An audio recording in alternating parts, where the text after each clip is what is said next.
Hi అమ్మా! తెలుగు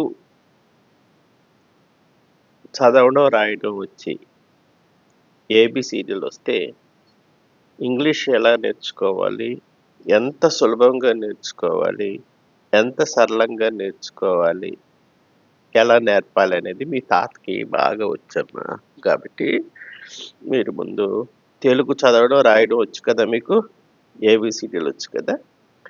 చాలా సందర్భాల్లో తెలుగు పేర్లు, ఊరి పేర్లు, మనుషుల పేర్లు, పర్వతాల పేర్లు, ఏ పేరు రాయాలి అన్నా ఇలాంటి అక్షరాలొచ్చినప్పుడు కొంచెం కన్‌ఫ్యూజ్ అవుతుంటారు చాలామంది. ఇలాంటి అక్షరాలొచ్చినప్పుడు చాలామంది కన్‌ఫ్యూజ్ అవుతుంటారు. తెలుగులోనిది ఇది ఇంగ్లీష్‌లోకి మార్చాలి అంటే ఎలాగా అని కొంచెం అర్థం కాక సతమవుతూ మవుతూ ఉంటారు. ఆ! కాబట్టి ఇక్కడ ఏంటి ముందు చూడండి. క, కా ఒత్తు, కా కింద క అనమాట. క, కా కింద క. కాకి గుడి. ఇక్కి అన్నమాట. ఇక్కడ జిక్కి అని రాయాలి అనుకోండి. జిక్కి. జిక్కి రాయాలి అనంటే మీకెలాగా? జీ వచ్చు రాయడం. కానీ ఇక్కి రాయడం కొంచెం మీకు ఎలాగా అని తడబడుతూ ఉంటారు. ఆ తడబాటు లేకుండా మీకు చెప్పడానికి ఈ తాత ఇక్కడికి వచ్చి ఉన్నాడు. చెప్తున్నాడు. కాబట్టి చూడండి. జిక్కి అన్నప్పుడు జీ అనేది రాసిస్తారు. ఆ! జిక్కి అనేసరికి జీ అనేది రాసేస్తారు. ఈ ఇక్కి వచ్చినప్పటికే మీకు వస్తది ఈ కన్‌ఫ్యూజన్ అంతా. ఈ కన్‌ఫ్యూజన్‌కి ముఖ్య కారణం ఎలా రాయాలి అనేది తెలిసి ఒక్కటి స్పష్టంగా తెలుసుకుంటే మీకు డాడీచిగా తక్కినవన్నీ రాసేయొచ్చు. ఇది ఏంటమ్మా ఇది? కా కదా! కాలో మొదటి అక్షరం తీసుకోండి. క అంటే ఏంటి? కేఏ క కదా! కేఏ క. దీని మొదటి అక్షరం తీసుకోండి. మొదటి అక్షరంలోని కే రాయండి. ఆ! ఈ ఒత్తుంది. ఇదేం ఒత్తు ఇది? కా ఒత్తు. కాకి గుడి పెట్టండి. ఈ ఒత్తుకి ఈ గుడి వర్తిస్తదనమాట. ఈ కాకికి కీ కాదు. కాకి గుడి కాదిది. ఈ ఒత్తు ఉన్న కాకి ఆ గుడి వర్తిస్తది. కాకికి గుడి పెడితే ఏమైంది? కి.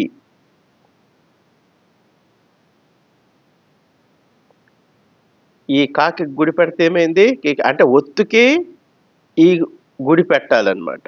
ఈ కాలోని మొదటి అక్షరం తీసుకుంటారు. ఈ ఒత్తుకి ఈ గుడి పెడితే కీ అయింది కాబట్టి ఆ కీని రాస్తారు. జిక్కి. అర్థమైందే అనుకుంటున్నాను. హ్మ్. రెండో దానికి రండి. మల్లె. మల్లె అనుకోండి. మా రాశారు. మల్లె. మాలోని మా రాశారు. ఇక ఇల్లే. లా కింద రాస్తే లా, ఇలాగేత్తం తిల్లే. అంటే ఇక్కడ లా వచ్చింది. ఇది లా. లాలోని మొదటి అక్షరం ఏంటి? ల. ఎల్.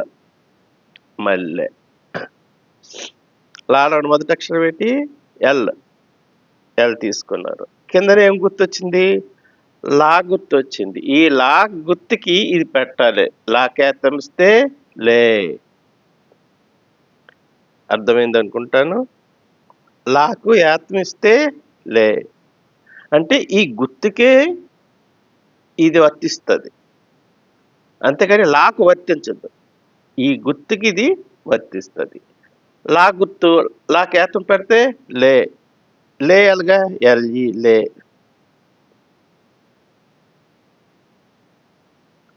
మల్లె. అర్థమైందా? మల్లె. మొదటి అక్షరం తీసుకున్నారు లాలోని. లా ఎలాగా? ఎల్‌ఏ లా. మొదటి అక్షరం ఎల్ తీసుకున్నారు.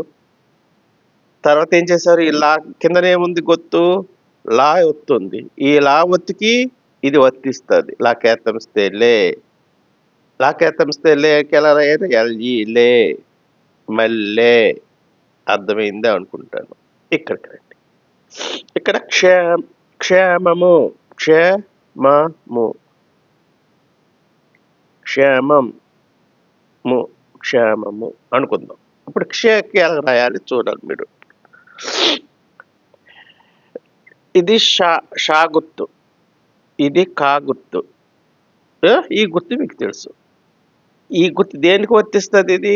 దీనికి వర్తిస్తుంది. షే అంటే మొదట కా, ఇది అక్షరం ఏంటి? కా. దీని కాలోని మొదటి అక్షరం ఏంటి? కేఏ కా. అంటే మొదటి అక్షరం ఏంటి? కే తీసుకుంటాం అంతే. కాలోని, ఈ కాలోని మొదటి అక్షరాన్ని తీసుకున్నారు, కే. క్షే కాలోని మొదటి అక్షరం తీసుకుంటుంది, కిందనేముంది? షా, ఒత్తు షా. ఒత్తు షాకేతమిస్తే షే. ఈ గుర్తుకి సంబంధించింది. దీనికి సంబంధించిందే ఈ గుర్తు, కాకి సంబంధించింది కాదు. ముందు కా చూసుకుంటారు, కాలో మొదటి అక్షరం రాస్తారు, కే. తర్వాత షా చూసుకుంటారు, ఆ గుర్తుకి ఏవో చూసుకుంటారు.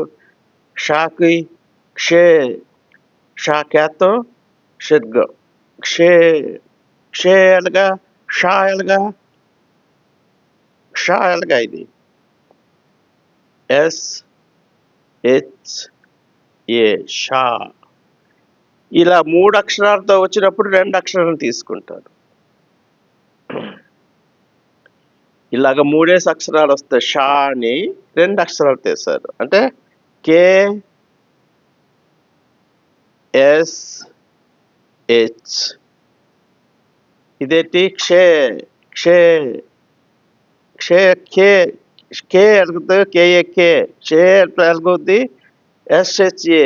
SHE, SHE. షే, క్షే, మా, ము, క్షేమము. KSHEMAMU,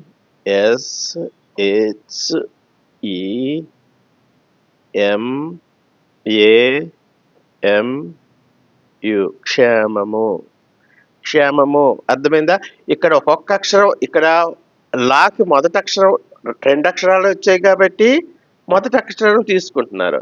ఇక్కడ ఇలా 3 అక్షరాలు వస్తే 2 అక్షరాలు తీసుకోవాలి. SH తీసుకోవాలి. SH, సారీ, ఇక్కడ కే రాస్తారు.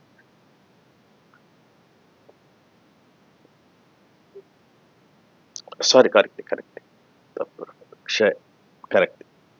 KSHEMAMU, క్షేమము. అర్థమైందా? కాలోని మొదటి అక్షరం తీసుకున్నారు, క్షేలోని మొదటి అక్షరాలు SH, ఇలా 3 వస్తే 2 తీసుకోవాలి. SH తీసుకున్నారు. క్షేకి ఎలా పెట్టాలి? ఈ పెట్టాలి. కాకేతంస్తే కే ఎలాగా? KEK.